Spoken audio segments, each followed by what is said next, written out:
اللہ من قرأ الفاتحہ بسم اللہ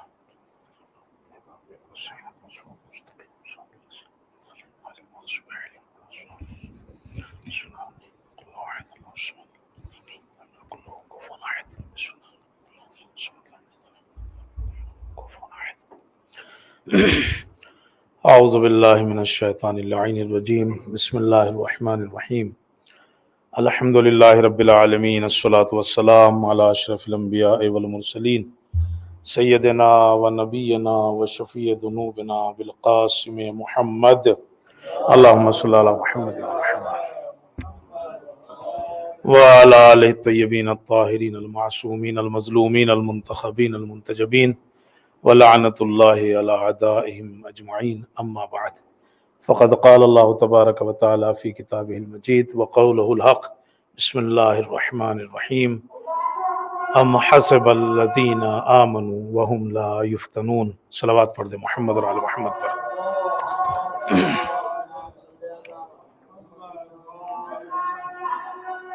دسویں سید الشہداء اور شہداء کربلا علیہم السلام کی مناسبت سے یہ مجلس ہے. میں آپ سب کو تسلیت پیش کرتا ہوں اور ہم سب تسلیت پیش کرتے ہیں امام زمانہ اجر اللہ تعالی فرجہ الشریف کی خدمت میں. اللہم صلی علی محمد و آل محمد. بڑا ہی مشہور ایک جملہ ہے جسے ہم اکثر سنتے رہتے ہیں، اور وہ یہ ہے کہ تاریخ جو ہے وہ اپنے کو دہراتی ہے، ریپیٹ کرتی ہے. ہسٹری ہمیشہ ہم یہ بات کہاوت میں سنتے رہتے ہیں، ایک طرح کی کہاوت ہے کہ تاریخ اپنے کو ریپیٹ کرتی ہے. اگرچہ ویسے ہی تو نہیں ہوتا جیسے ہو چکا ہے، چونکہ اس وقت کے حالات الگ ہوتے ہیں، شرائط الگ ہوتے ہیں، زمانہ الگ ہوتا ہے، وقت الگ ہوتا ہے. لیکن زیادہ تر جو واقعات بعد میں ہوتے ہیں وہ پہلے والے واقعات سے مشابہت رکھتے ہیں، ملے ہوئے ہوتے ہیں. تقریباً اس کے ریزن، اس کے اسباب وہی ہوتے ہیں جو پہلے واقعہ ہو چکا ہے اس میں پائے جاتے ہیں. تھوڑے بہت فرق کے ساتھ جو ہے وہ ہوتا ہے، لیکن تاریخ اپنے کو دہراتی رہتی ہے واقعات و حادثات کے لحاظ سے. اس کو مثال میں اس طریقے سے کہا جا سکتا ہے کہ آپ کھڑے ہوئے ہوں ریلوے اسٹیشن کے اوپر اور وہاں سے ٹرین جو ہے وہ گزر رہی ہو آپ کے سامنے سے، تو آپ دیکھیں گے جو ڈبہ گزر گیا وہ گزر گیا سامنے سے، لیکن بعد والا ڈبہ بھی پہلے والے ہی کی طرح ہے، ایک دوسرے سے جڑا ہوا ہے. لیکن جو گزر گیا وہ تو گزر گیا، لیکن بعد والا پہلے ہی کی طرح ہے. لیکن بالکل ویسا ہی نہیں ہے، چونکہ اس کے مسافر الگ تھے، اس کے مسافر الگ ہیں. تو تاریخ جو ہے وہ اپنے کو دہراتی ہے. اس کے واقعات اور حادثات جو ہوتے ہیں وہ کہیں نہ کہیں مشابہت، کہیں نہ کہیں ریزن جو ہوتے ہیں وہ ایک جیسے ہوتے ہیں، مگر بالکل ویسا ہی نہیں ہوتا، الگ الگ جو ہے وہ ہوتے ہیں. آپ اگر جناب حابیل سے لو کہ جن کو قابیل نے قتل کیا تھا، جناب آدم کے دو بیٹے اور ان میں سے ایک قابیل اور ایک حابیل، اور قابیل نے قتل کیا جناب حابیل کو. وجہ کیا تھی؟ حسد، یعنی وہی انہیں بھی ہٹانا اس سے، تاکہ میدان میں صرف اکیلا رہ جائے، دوسرا نہ رہے. اس کے بعد اگر آپ آ جاؤ ادھر جناب موسیٰ کو دیکھو، تو جناب موسیٰ کے زمانے میں فرعون جیسا جابر، ظالم، اور قرآن جسے مفسد کہتا ہے، انہو کان من المفسدین، وہ فساد پھیلانے والے میں سے تھا. تو اس نے بھی اپنی قوم کو واستخف قومہ، اس نے اپنی قوم کو کیا کر رکھا تھا؟ وہ جاہل رکھ رکھا تھا. اور نتیجہ کیا ہوا؟ فخرج منہا خائفا یترقب، جس کا نتیجہ ہوا کہ جناب موسیٰ کو مصر چھوڑنا پڑا. فاسد حاکم ہے، مفسد حاکم ہے، قوم کو جاہل رکھا ہوا ہے. نتیجہ کیا ہوا؟ فخرج منها خائفا یترقب، جناب موسیٰ خوف کی حالت میں انہوں نے جو ہے وہ چھوڑا اور پھر مدائن آ گئے۔ پورا واقعہ آپ لوگ کے ذہن میں ہوگا کہ وہ جب ایک گھسا مار دیا تھا وہ قبطی کو، اور وہ گر گیا اور وہ مر گیا، اور پھر ایسا ہی ایک واقعہ اگلے دن ہونے کو ہوا تو وہ شور مچ گیا کہ یہ تو صاحب یہی کام کر رہے ہیں، اور صاحب جو ہے فرعون تو اب ان کو پکڑ لے اور کیا اور کیا، وہ تو وہاں سے نکل گئے تھے آپ، اور پھر مدائن پہنچ گئے تھے اور جناب شعیب کے یہاں جو ہے وہ جا کے رہے۔ تو قابیل نے کیا کیا؟ قتل کر دیا، تو ان کو بھی ہٹا دیا۔ جناب موسیٰ کی بات آؤ تو دیکھو وہاں سے مصر سے جو ہے وہ نکلنا پڑا، تو ایک طرح کی مشابہت جو ہے وہ واقعات میں پائی جاتی ہے۔ جناب صالح انہوں نے اپنی قوم کو دعوت دی، اور معجزے کے طور پہ ان کے لیے اونٹنی لائے نا، قرآن مجید ہے نا، اور وہ اونٹنی کہاں سے نکلی تھی؟ پتھروں کے بیچ میں سے نکلی تھی، اور اسی لیے اسے کہا گیا ہے ناقۃ اللہ، اللہ کی اونٹنی۔ ساری چیزیں اللہ کی ہیں، سب اسی کے لیے ہے، لیکن کچھ چیزیں اس کی طرف منسوب ہیں، جیسے مسجد الحرام بیت اللہ ہے نا، بیت اللہ، شہر اللہ، ماہ رمضان کو آپ کہتے ہیں شہر اللہ۔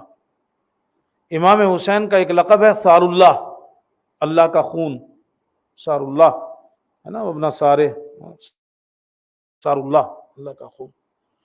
تو اللہ کی طرف جب نسبت دے دی جاتی ہے تو اس کی اہمیت جو ہے وہ بڑھ جاتی ہے۔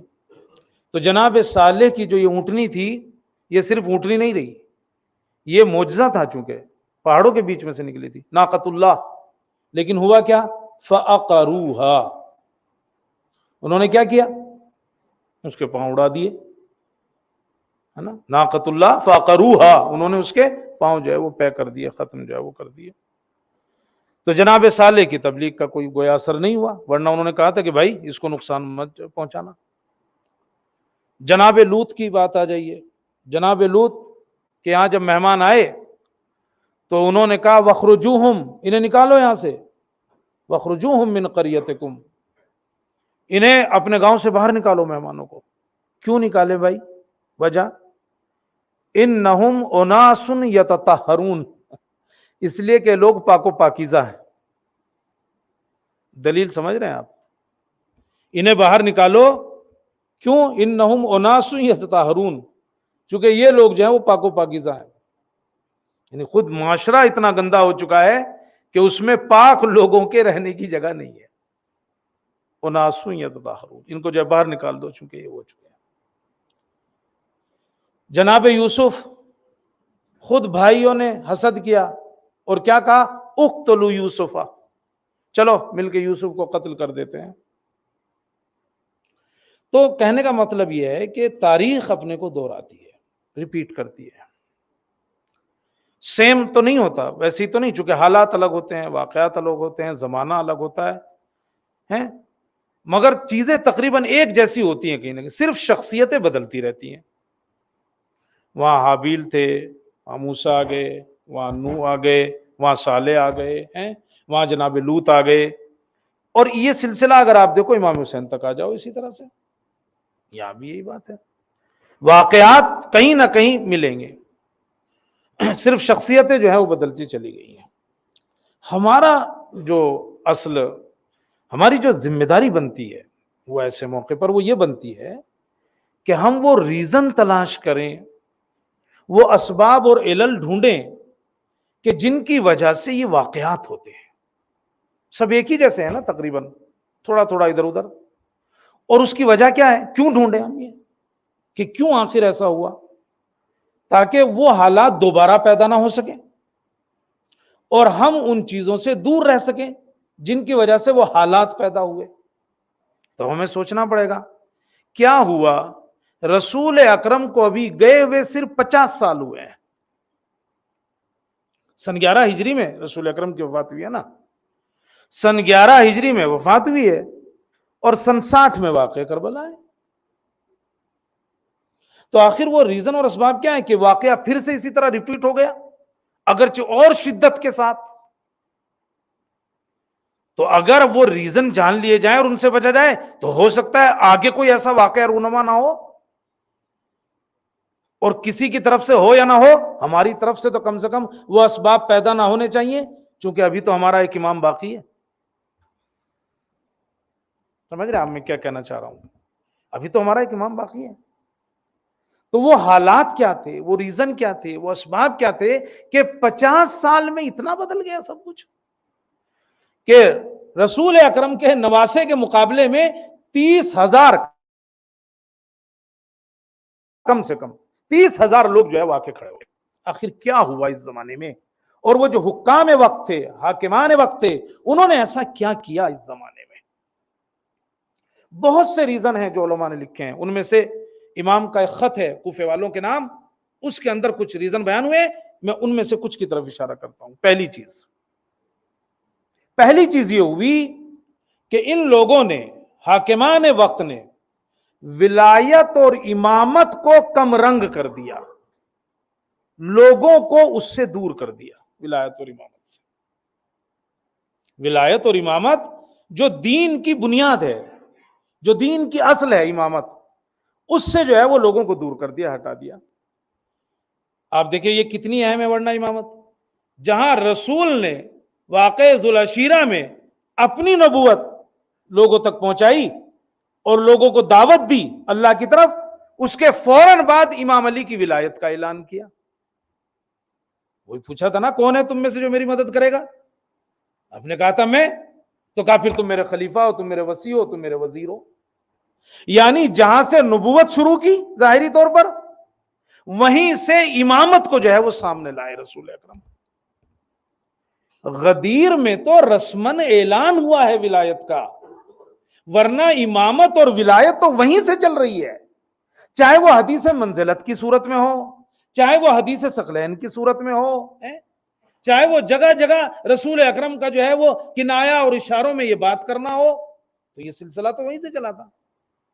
تو ولایت اور امامت جو اہم چیز تھی، حکام وقت نے کیا کیا؟ اسے الگ کر دیا، اور سارے ائمہ اسی کے اوپر زور دیتے رہے، جبکہ سارے ائمہ اور بتاتے رہے کہ بھائی اصل یہی ہے، امامت سے دوری نہ کرو، ولایت سے جو ہے وہ دوری نہ کرو۔ سر بن عبد العزیز وہ کہتا ہے کہ میرا ایک پڑوسی تھا جو بڑی عبادت کرتا تھا، اسی کی عبادت پہ میں سو کے اٹھتا تھا، یعنی جب اٹھتا تھا صبح کو تو اس کی آواز سے اٹھتا تھا، مثلا اتنا قرآن پڑھتا تھا، اتنی نمازیں پڑھتا تھا، اور اتنا اچھا آدمی تھا کہ بغل میں ہی تھا تو اس کی آواز پہ آنکھ کھلتی تھی صبح کی نماز کے لیے۔ کہا میں حج پہ گیا اور چھٹے امام سے ملا، اور میں نے کہا کہ فرزند رسول میرا ایک پڑوسی ہے، وہ بڑا متقی پرہیزگار ہے، اس کی دعا اور مناجات کی آواز سے میری جو ہے وہ آنکھ کھلتی ہے، یعنی میں اپنی نمازیں پڑھتا ہوں۔ تو امام نے کوئی سوال نہیں کیا، صرف یہ پوچھا کیا اس کا مذہب وہی ہے جو تمہارا ہے؟ یعنی کیا وہ بھی عقیدہ ولایت اور امامت جو ہے وہ رکھتا ہے؟ اس نے کہا وہ مجھے نہیں معلوم۔ اب یہ کہتے ہیں واپس آ گیا، اگلے سال جب پھر حج پہ جانے لگا تو اس نے لوگوں سے پوچھا کہ بھائی اس کا مذہب کیا ہے؟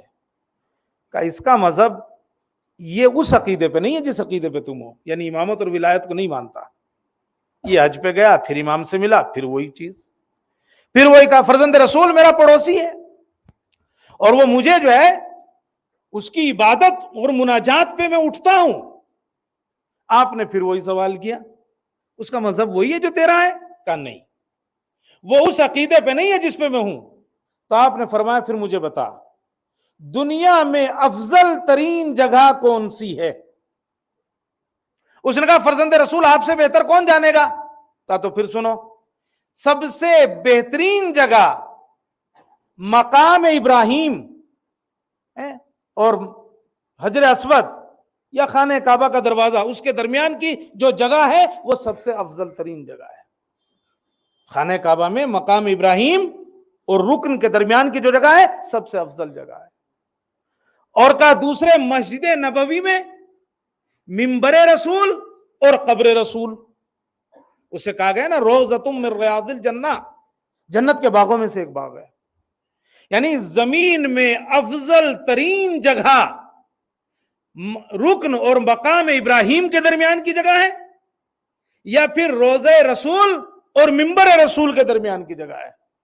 اور پھر آپ نے فرمایا اگر کوئی آدمی ان دو جگہوں پر 1000 سال تک عبادت کرے لیکن اور اپنے بستر کے اوپر مظلوم مارا جائے لیکن جب وہ اللہ کے سامنے کھڑا ہو اور علی کی ولایت اور امامت کو تسلیم نہ کرتا ہو تو اللہ کو یہ حق ہے کہ اسے منہ کے بل جہنم میں ڈال دے. صلوات تو بنتی ہے. اللہم صلی اللہ. تو کہ اللہ کو یہ حق ہے. تو امامت اور ولایت جو ہے نا وہ اصل تھی. رسول اکرم نے واقع ذوالعشیرہ سے جب سے نبوت کو سلسلہ شروع کیا اعلان کرنے کا اسی وقت سے امامت کا اور اس کے بعد ائمہ بھی اور یہ لوگ بھی سمجھتے تھے حاکمان وقت اس چیز کو. منصور دوانقی پہلا عباسی خلیفہ تھا. عباسی خلیفہ جو ہوئے بعض لوگوں نے کہا کہ یہ پہلا خلیفہ تھا عباسی خلیفہ. جعفر بن محمد بن اشعث سے یحییٰ بن صفوان نے پوچھا کہ تم کیسے شیعہ ہو گئے, تم کیسے چھٹے امام کی امامت کو مانتے ہو جبکہ تمہارا باپ تو ایسا نہیں تھا, وہ تو تسلیم نہیں کرتا تھا. تو اس نے واقعہ سنایا. اس نے کہا ایک دن منصور نے میرے بابا کو بلایا, محمد بن اشعث کو, کہا اس کو بلایا اور بلانے کے بعد کہا مجھے کوئی بااعتماد آدمی چاہیے جس کے اوپر بھروسہ کیا جا سکے. تو اس نے, وہ کہتا ہے کہ میرے ماموں کا نام لیا مہاجر کا, کہا اس کو لایا گیا تو اس نے اس کو کچھ پیسے دیے مہاجر کو اور اس سے کہا کہ بھائی یہ پیسے مدینے لے جاؤ اور جتنے بھی حسنی یا حسینی سید ملے ان کو پیسہ تقسیم کر دو اور ان سے رسید لے لو کہ بھائی ہم نے تمہیں اتنے پیسے دیے, لکھ دو. اور کوئی پوچھے تو کہو کہ میں خراسان سے آیا ہوں, آپ کے شیعوں میں سے ہوں, یہ بالکل نہ پتہ لگنا چاہیے کہ منصور نے بھیجا ہے. اور اب کہتے ہیں کہ اس نے پیسے لیے اور مدینے گیا اور جتنے بھی سادات ملتے تھے, چونکہ تو بعض کی سازش کے لیے تھا نا کہ آپ جہاں حکومت کے خلاف قیام کرنا چاہتے ہو آپ کے پاس پیسے آتے ہیں, یہ ہمارے پاس جو ہے وہ پروف ہے. مثلا کہتا ہے کہ یہ مدینے گیا اور مدینے سے واپس آیا تو اس نے گزارش دی, اپنی رپورٹ پیش کی اور اس نے کہا کہ میں گیا اور سادات و حسنی جتنے ملے میں نے ان کو پیسے دے دیے اور رسید بھی لے لی. اس نے کہا چھٹے امام والی رسید دینا. اس نے کہا نہیں ان سے نہیں لے پایا. کا مطلب, کہا میں گیا مسجد میں تھے وہ اور وہ نماز پڑھ رہے تھے, کہا میں پیچھے تھا, اگر ابھی میں کچھ بولتا اتنے میں آپ نے کہا مہاجر کیوں آئے ہو, تو کہا میں نے کہا مہاجر کون ہے, بن کے کہ مہاجر کون ہے. تو آپ نے کہا یہ جھوٹ تمہارا یہاں نہیں چلے گا جہاں چل گیا, تمہیں منصور نے بھیجا ہے, پیسے دے کے بھیجا ہے. بہت سے سادات حسنی کو تم نے ان کی سادگی میں ان سے جو ہے وہ رسید بھی جو ہے وہ لے لی ہے. کہتے کہ جب امام نے پورا واقعہ کہا تو میں شرمندہ ہو گیا اور مسجد سے نکل آیا. کہتے ہیں یہ سننا تھا, منصور کھڑا ہو گیا اور اس نے چند قدم چلا اور کہنے لگا ہر زمانے میں ایک ایسا شخص ہوتا ہے جو ملائکہ سے باتیں کرتا ہے اور اس زمانے میں اگر کوئی شخصیت ہے تو وہ چھٹے امام ہے. اللہم صلی اللہ. تو پہلی چیز کیا ہے, امامت اور ولایت, جو بڑی اہم تھی. لیکن ہوا کیا, ہم کیا ڈسکس کر رہے ہیں کہ آخر 50 سال میں کیا ہو گیا کہ 30,000 لوگ فرزند رسول کے سامنے آ کے کھڑے ہو گئے. پہلی چیز جو ہوئی وہ یہ کہ امامت اور ولایت جو اہم تھی اس سے لوگوں کو دور کر دیا گیا, اسے کم رنگ کر دیا گیا لوگوں کے سامنے. اور آپ دیکھو رسول نے آخر وقت میں قلم و دوات مانگا تو کیا کہا, ضرورت نہیں ہے, چونکہ معلوم تھا امامت کے بارے میں لکھیں گے, ولایت کے بارے میں لکھیں گے کہ صاحب تم گمراہ نہیں ہوگے اگر تم نے ان کو جو ہے وہ ان کے دامن سے متمسک ہو گئے. تو کیا کہا, حسبنا کتاب اللہ, ہمیں تو کتاب خدا کافی ہے صاحب, ہمیں نہیں چاہیے. شروع ہو گئے امامت اور ولایت کو کنارے لگانے پہ, سائڈ اب لگانے میں. رسول کی وفات ہو گئی, سقیفہ لا دھرا, وہاں پہ بالکل جو ہے وہ اور ختم کر دیا. امامت اور ولایت کا جو رنگ تھا اسے اور ہلکا کر دیا. امیر المومنین کہتے ہیں اپنی شہادت سے پہلے کے جملے ہیں آپ کے کہ رسول اکرم کی وفات سے لے کر اب تک میرا حق جو ہے وہ غصب کیا گیا ہے. اچھا اس کے بعد جب عمر آیا اس نے وہ 6 رکنی کمیٹی بنائی اور اس میں امام علی کو بھی رکھا. آپ جانتے ہیں اس کا نتیجہ کیا ہوا, یہ 5 لوگ جو امیر المومنین کے علاوہ تھے، یہ سب اپنے کو علی کے برابر سمجھنے لگے. اور کیجئے گا بعد میں اس بات کے اوپر.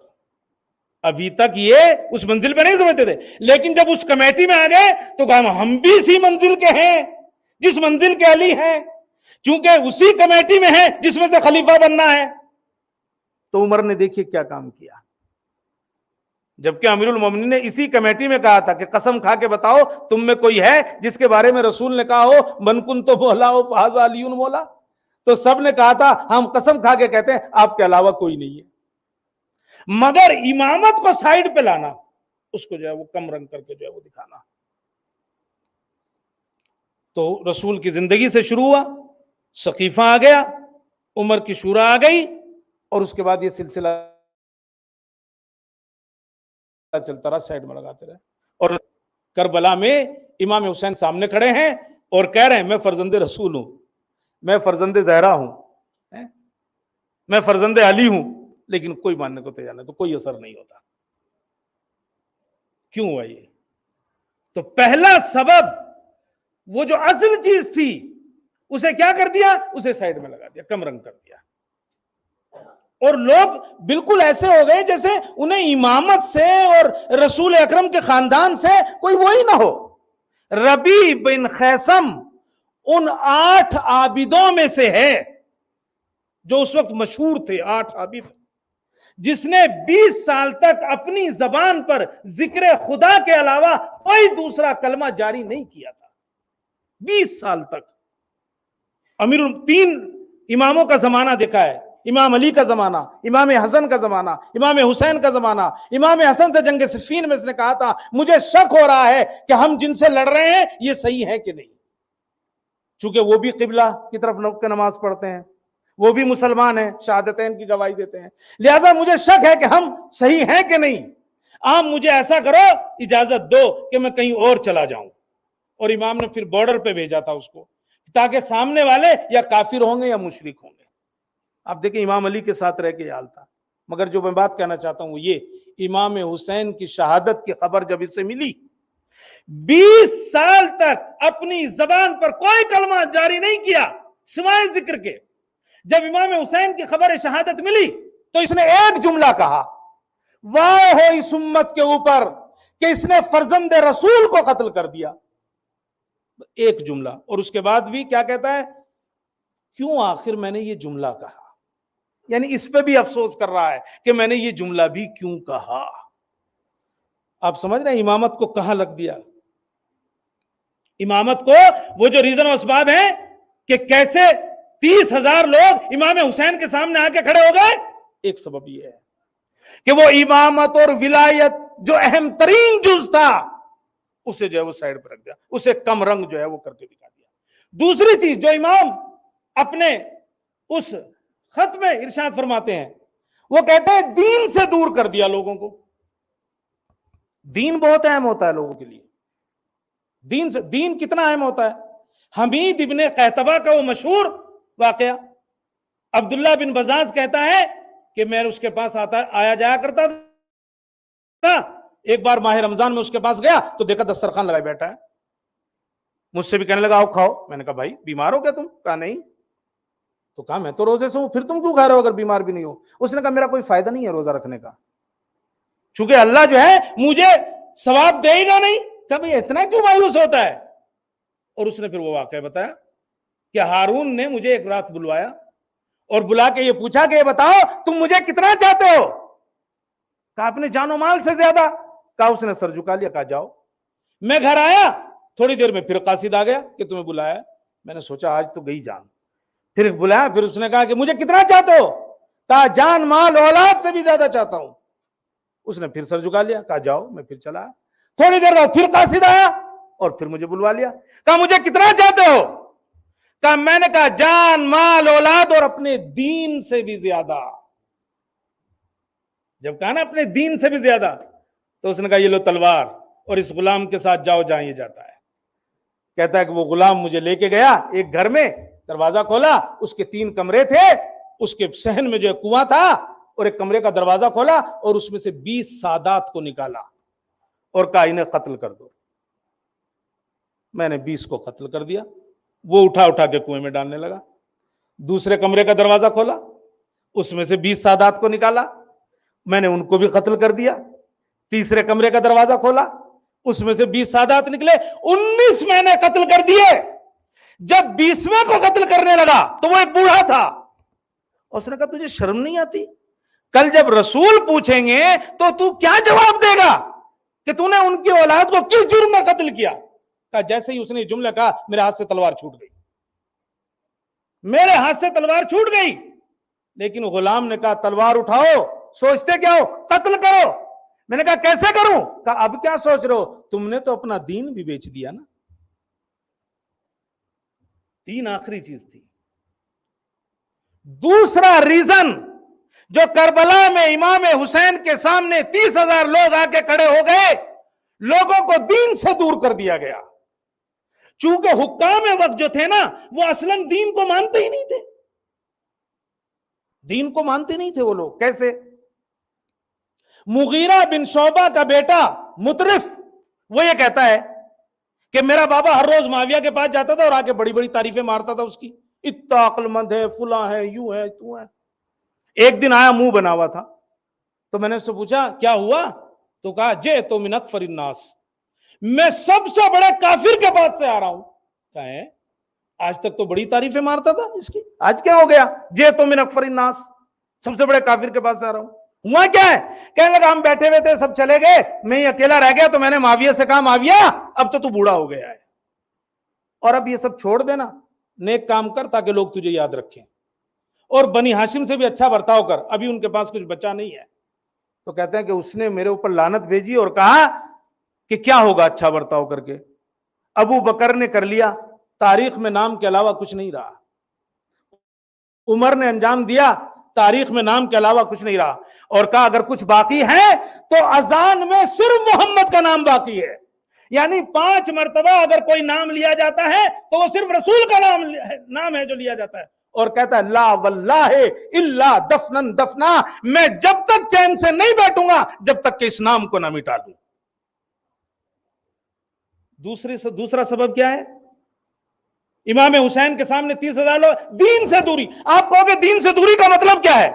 نہیں, معاویہ نے کبھی نماز پڑھنے سے نہیں روکا, بلکہ خود بھی نماز پڑھتا تھا. صرف پڑھتا ہی نہیں تھا, جماعت سے پڑھاتا تھا. ولید ایسا نہیں ہے کہ نماز نہ پڑھتا ہو, اس نے نماز جمعہ بھی پڑھائی ہے. یہ اور بات ہے جمعے کے بدلے بدھ کو پڑھائی, مگر یہ تو ثابت ہے نا کہ پڑھائی. روزہ رکھنے کو کبھی انہوں نے منع نہیں کیا, مگر کیا کیا انہوں نے یہ کیا کہ بڑی چالاکی سے دین سے اس کی روح کو نکال لیا. نماز پڑھنے سے منع نہیں کیا. تو دین سے دوری کا مطلب نمازیں ہیں, روزے ہیں, قرآن ہے, لوگ تلاوت کرتے ہیں, مگر کیسے نہیں, قرآن پڑھو مگر قرآن کی تفسیر نہ کرنا, اور اگر تفسیر پوچھنی ہو تو ہم ہی سے پوچھنا, کسی اور سے نہ پوچھنا. جنگ صفین میں امیر المومنین ایک خیمے کے پاس سے گزرے جہاں معاویہ کے فوجی رکے ہوئے تھے. آپ نے سنا کوئی فوجی جو ہے وہ قرآن مجید کی تلاوت کر رہا ہے. یسألونک عن النبأ العظیم, تم سے سوال ہوگا نبأ عظیم کے بارے میں. امیر المومنین ٹھہر گئے, خیمے میں گئے اور کہا جانتے ہو نبأ عظیم کون ہے؟ یہ بڑی خبر کون ہے جانتے ہو؟ اس نے کہا نہیں. کہا کبھی جاننے کی بھی کوشش نہیں کی؟ کہا کی تھی, معاویہ سے پوچھا تھا, مگر اس نے کہا کہ کیا ضرورت ہے جاننے کی تمہیں, اور پھر یہ بھی کہا کہ اگر کبھی جاننا ہو تو ہم ہی سے پوچھنا. چونکہ معلوم ہے کہ اگر تفسیر قرآن کو, تبھی تو جب جناب ابن عباس کو پتا چلا کہ وہ تفسیر قرآن کو منع کرتا ہے تو آپ نے پوچھا تو کیسے منع کر سکتا ہے؟ اس نے کہا کر سکتے ہیں, اس لیے کہ اگر تم سے تفسیر پوچھیں گے تو تم یہی کہو گے انما ارد اللہ سے مراد کون ہے؟ کہا اہل بیت مراد ہیں. الغدیر کی حدیث سے آیہ سے کون مراد ہیں؟ کہا علی مراد ہیں. آئے مباہلہ میں فلاں فلاں سے کون مراد ہے؟ تو اہل بیت کا نام لوگے. لہذا اگر تفسیر پوچھنی بھی ہے تو ہم سے پوچھو, ابن عباس سے نہیں, کسی اور سے نہیں. تو کتنی چالاکی سے کیا کیا, نماز پڑھنے سے نہیں روکا, قرآن پڑھنے سے نہیں روکا, روزہ رکھنے سے نہیں روکا, ہاں روح دین نکال لی. دوسرا کام کیا ہوا کہ امام حسین کے مقابلے میں 30,000 لوگ آ کے کھڑے ہو گئے، وہ روح دین نکال لی اور کہاں لا کے کھڑا کر دیا قوم کو، کہاں لا کے کھڑا کیا؟ جب صفین کے لیے نکل رہا تھا تو اسے شک ہوا کہ یار امیر المومنین کے سامنے جا کے کہیں ایسا نہ ہو یہ لوگ گڑبڑا جائیں اور چھوڑ چھوڑ کے بھاگ لیں مجھے۔ عمرو عاص سے کہا انہیں کیسے آزمایا جائے کہ میرا ساتھ نہیں چھوڑیں گے؟ اس نے کہا اس میں کون سی بڑی بات ہے؟ کہا کیا؟ کہا ایسا اعلان کر دو آج سے جو بھی کدو، وہ دودھی نہیں ہوتی ہے، کہا جو بھی اسے کھائے آج کے بعد اسے ذبح کر کے کھائے، جس طرح بھیڑ بکری کو ذبح کر کے کھاتے ہیں نا، کہا اسی طرح اگر کدو کھانا ہے، اگر وہ دودھی کھانا ہے تو اسے ذبح کر کے کھائے۔ کہا اس سے کیا ہوگا؟ کہا اگر تیری لوگوں نے بات مان لی تو سمجھ جا بات ختم ہو گئی، اور اگر نہیں مانی تو ہم سمجھ جائیں گے کہ ابھی کہیں سے بغاوت ہو سکتی ہے، کچھ اور سوچیں گے۔ اب اعلان کر دیا گیا شام کے اندر، دیکھیے کہاں پہنچا دیا لوگوں کو، دین ہے، روح دین نکال لی۔ اور اب لوگوں نے پوچھا نہیں کہ بھئی یہ کہاں سے لے کے آیا، جو بھی اس کے بعد سے وہ کدو کھاتا تھا وہ اسے ذبح کرتا تھا۔ معاویہ تک خبر پہنچی، عمرو عاص نے کہا بے فکر رہے، کام ہو گیا۔ دوسرا اثر کیا ہوا؟ دوسرا سبب کیا ہے؟ امام حسین کے سامنے لوگ دین تھا مگر روح نکال لی تھی، دین کی روح نکال لی۔ رسول اکرم نے کہا ہم لا یفتنون، یہ جو امیر المومنین یہ جو میں نے آیت پڑھی، ام حسب الناس ان یترکوا ان یقولوا آمنا وہم لا یفتنون، ان کا امتحان نہیں ہوگا۔ جب امیر المومنین کہتے کہ میں نے پوچھا یا رسول اللہ یہ امتحان کب ہوگا؟ کہ میرے بعد ہوگا یہ امتحان، اس وقت چیزیں ظاہر ہوں گی۔ رسول کے زمانے میں تو منافق اپنا نفاق بھی ظاہر نہیں کرتے تھے اور اتنا چھپا کے رکھتے تھے کہ رسول کو بھی نہیں پتا تھا۔ سورہ برات میں ہے نا مردوا علی النفاق، کہ لوگ نفاق کے اوپر اڑے ہوئے تھے، واللہ تعلمہم، اور رسول آپ کو بھی نہیں معلوم کہ ان میں منافق کون ہے۔ لیکن شہزادی کہتی ہیں کہ جب بابا کا انتقال ہو گیا تو وہ نفاق ظاہر ہو گیا، ظہرت حسقۃ النفاق، نفاق جو ہے وہ ظاہر ہو گیا پھر۔ اور اس وقت پتا چلا کہ بعض لوگ تو رسول کے اوپر بھی ایمان نہیں رکھتے تھے، اور اس وقت ربا کو جو ہے وہ ہدیہ کہا جانے لگا، رشوت کو کیا کہا جانے لگا کہ یہ جو ہدیہ ہے یہ جو ہے وہ تحفہ ہے۔ تو دین تھا لیکن کیا ہوا؟ روح دین نکال لی گئی اور حالت جو ہے وہ یہ کر دی گئی لوگوں، اور جس کا نتیجہ یہ ہوا کہ امام حسین کے سامنے لوگ آ کے جا کھڑے۔ تیسری چیز تو امام اس خط میں ارشاد فرماتے ہیں وہ یہ عدالت ختم ہو گئی، جسٹس لوگوں کے درمیان سے نکل گیا، بالکل ختم ہو گیا۔ جبکہ کسی بھی سماج کو قائم رکھنے کے لیے، اسے صحیح راستے میں باقی رکھنے کے لیے عدالت بہت ضروری ہے، لیکن عدالت ختم ہو گئی۔ ورنہ عدالت کی کتنی اہمیت ہے۔ امیر المومنین نے دیکھا کہ شہزادی ام کلثوم ایک گردن میں گلو بند ڈالے ہوئے ہیں، گردن بند پہنے ہوئے ہیں۔ آپ سمجھ گئے یہ ہمارا نہیں ہے۔ آپ نے پوچھا بیٹا کہاں سے آیا یہ؟ کہا بابا میں نے بیت المال سے عاریت پہ لیا ہے، ادھار لیا ہے، اور ضمانت دی ہے کہ میں اسے واپس کر دوں گی۔ آپ نے فوراً جو اس کا منشی تھا بیت المال کا اسے بلایا اور کہا یہ کیا ہے، یہ کیسے گیا؟ کہا عاریت پہ دیا ہے اور ضمانت لی ہے ہم نے کہ شہزادی واپس کریں گی۔ آپ نے کہا اگر ایسا نہ ہوتا تو میں شہزادی کے ہاتھ کاٹ دیتا، میں اپنی بیٹی کے ہاتھ کاٹ دیتا۔ کس حد تک عدالت کا اسلام کے اندر۔ معاویہ مدینے آیا حج کے بعد اور اس نے کہا اس عورت کو بلاؤ جس کے بارے میں یہ جانتا تھا کہ وہ علی کی حامی ہے اور میری مخالفت کرتی ہے، زندہ ہے وہ؟ کہاں؟ کہا بلاؤ۔ بلایا گیا اور اس سے پوچھا کہ تمہیں پتا ہے کیوں بلایا؟ کہا نہیں۔ کہا یہ پوچھنا چاہتا ہوں تم علی کو کیوں دوست رکھتی ہو اور مجھے کیوں دشمن رکھتی ہو؟ کہا میں علی کو اس لیے دوست رکھتی ہوں کہ وہ عدالت سے کام لیتے ہیں، تمہیں اس لیے دشمن رکھتی ہوں کہ تم فیصلوں میں ناعدالتی کرتے ہو۔ میں تمہیں اس لیے دشمن رکھتی ہوں کہ تم نے علی کے مقابل پہ آ گئے اور اتنا خون بہا دیا، اس لیے تمہیں دشمن رکھتی ہوں۔ معاویہ کو غصہ آ گیا، پارا چڑھ گیا، اور ایک مطلب کچھ دیر بعد ٹھنڈا ہوا اور اس نے کہا بولو کوئی حاجت ہے تو بتاؤ۔ اس نے کہا لے آؤ 100 اونٹ سرخ بالوں والے، حاجت پوچھ رہے ہو نا تو دے دو مجھے 100 اونٹ سرخ بالوں والے۔ اس نے کہا تو کیا پھر علی کی طرح ہو جاؤں گا؟ یعنی جس طرح تو اب علی کو دوست رکھتے ہیں پھر مجھے بھی رکھنے لگے گی؟ اس نے کہا بالکل نہیں، ایک مرتبہ مسکرا اور کہنے لگا ویسے اگر علی ہوتے تو ایک بھی اونٹ نہ دیتے. تو اس نے کہا ہاں بالکل بالکل نہ دیتے, چونکہ یہ ان کا مال نہیں تھا, یہ تو بیت المسلمین تھا, یہ تو مسلمانوں کا مال تھا, تو مسلمانوں کے مال میں سے علی مجھے کیسے دے سکتے تھے. تو تیسری چیز جو اہم تھی عدالت, حکام وقت نے کیا کیا, اسے ختم کر دیا. اور کیسے ختم کیا, بس میں آ گیا منزل کی طرف. کیسے ختم کیا, ایک کوفی اپنی اونٹنی لے کے شام پہنچ گیا, وہاں اس نے وہ اونٹنی باندھ دی, ایک شامی آیا اور اس نے وہ کھول لی وہاں سے. اب یہ پلٹ کے آیا, کہنے لگا بھائی یہ تو میرا اونٹ ہے, وہ کہنے لگا میرا اونٹ ہے, دونوں میں بحث ہو گئی. جو ہے دربار میں پہنچ گئی معاویہ کے. معاویہ نے کہا جو گواہ لائے گا اس کی. اب یہ تو بیچارہ کوفے سے آیا تھا, کہاں سے گواہ لاتا, وہ شامی گواہ لے کے چلا آیا.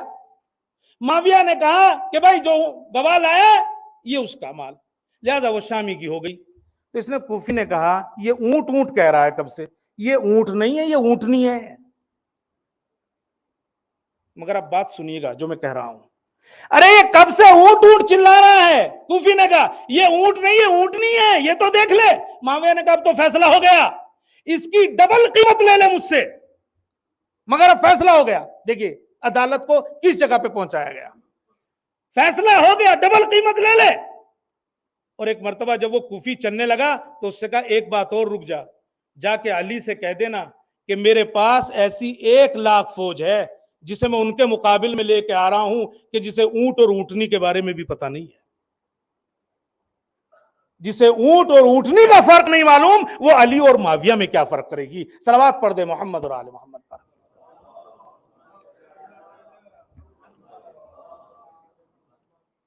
کیوں آخر ایسا ہو گیا بھائی کہ صرف 50 سال کے عرصے میں فرزند رسول کے مقابلے کے لیے کم سے کم 30,000 لوگ جو ہیں وہ آ کے کھڑے ہو گئے.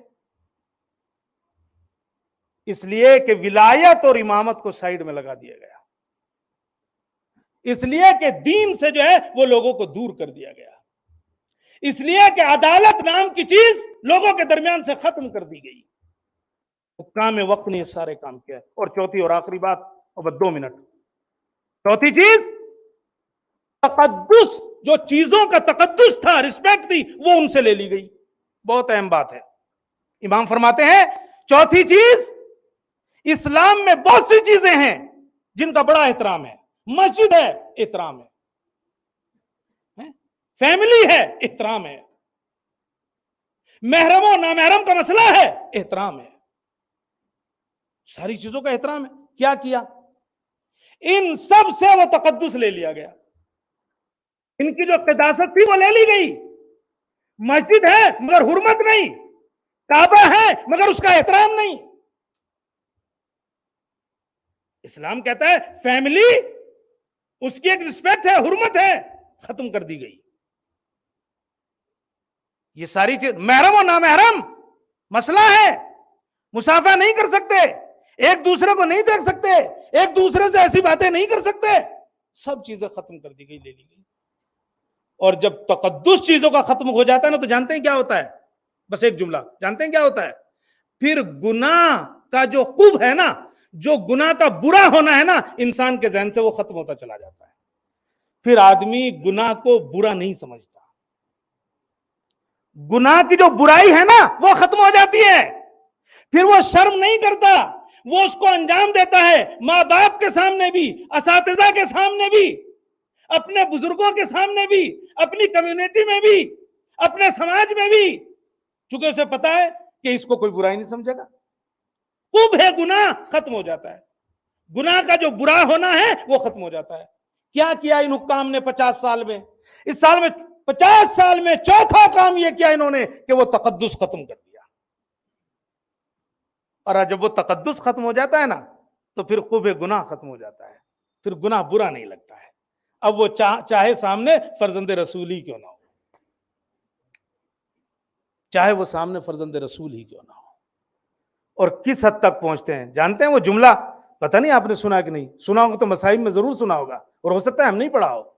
آخر وقت میں جب امام تنہا رہ گئے اور یہ بلانے لگے آئیے آئیے, تو کیا کہہ رہے تھے, جلدی آئیے, ہمیں آپ کو قتل کر کے نماز پڑھنا ہے.